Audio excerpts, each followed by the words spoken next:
इसी वजह से इंसान आहिस्ता आहिस्ता अपने खानदान से दूर हो जाता है।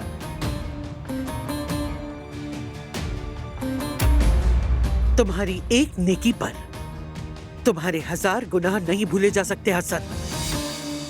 अगर तुम इतने सच्चे हो तो सब्र से काम लोगे, उनके दिल के दरवाजे पर खड़े रहोगे। खुद को मनवाने के लिए तुम्हें ये करना ही पड़ेगा। ये काम इतने आसान नहीं है। और हाँ, मैंने भी अभी तुम्हें माफ नहीं किया।